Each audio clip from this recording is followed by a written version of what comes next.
Oh, that was not until many years later, to tell the truth. I spent quite some time wandering the galaxy. I merely traveled from place to place. I don't even think I knew what I was searching for. It wasn't as if my travels were pleasant either. There were plenty of folks who distrusted the Jedi after the war. Or worse. Not everyone would understand why the Jedi would suddenly start killing themselves and tearing up half the galaxy, would they? If people weren't treating me with suspicion, they were looking at me with greed. I don't know how many thought they could make use of me for their own ends. I got so sick of the treachery and deceit.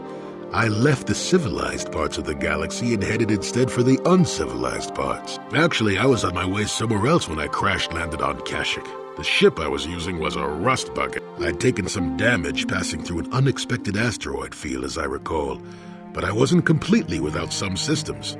I could still guide her a bit when I crashed. It wasn't what I would call the smoothest landing, especially considering I ended up smack in the depths of the Shadowlands.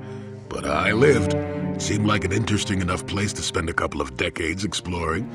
You've seen the kind of creatures that exist down there, and you miss the really big ones. I was still able to rely on the Force to keep me safe for the most part. The rest of the trick is keeping out of the way of most of the predators. Still, most of the creatures grow accustomed to me, and I to them. At least none of them ever heard of a Jedi. I'd done enough wandering by that point, thank you very much. I felt at peace in the Shadowlands.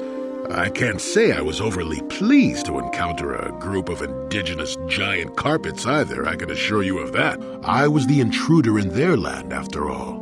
They got to trust me well enough after a couple of decades of my aid. At first, when the slavers took to hunting down lone Wookiees in the fringes of the Shadowlands, I did my best to divert them.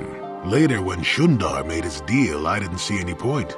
I wasn't here to save them from their own sad follies, after all. When I could, I would assist a few young ones who would get lost in the Shadowlands or attacked unexpectedly by the wildlife. I must say, for a while there, the Wookiees actually thought I was some kind of benevolent forest god. Amusing, really. I set them straight eventually.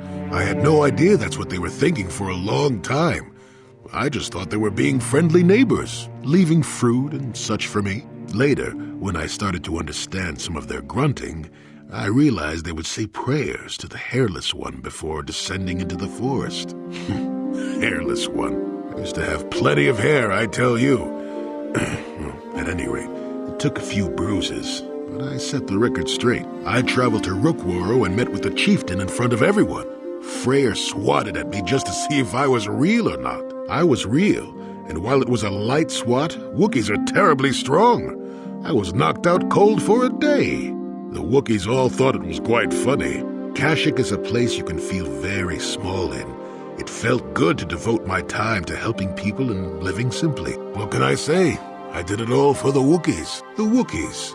Well, okay, maybe I needed some time on a quiet and remote planet, but if you ever need a friend, an incredibly strong hairball isn't a bad call, despite the smell. For a race of gardeners, they've developed quite interestingly. You remember the alien computer, correct? Kashyyyk was meant to be an agricultural planet. The Wookiees were made for a reason, or at least that's what I'm thinking. But I'm an old man who's had a long time to develop that opinion, so don't argue with me. At any rate, we should be moving along, don't you think? If you sat around this long in the Shadowlands, attack would eat you.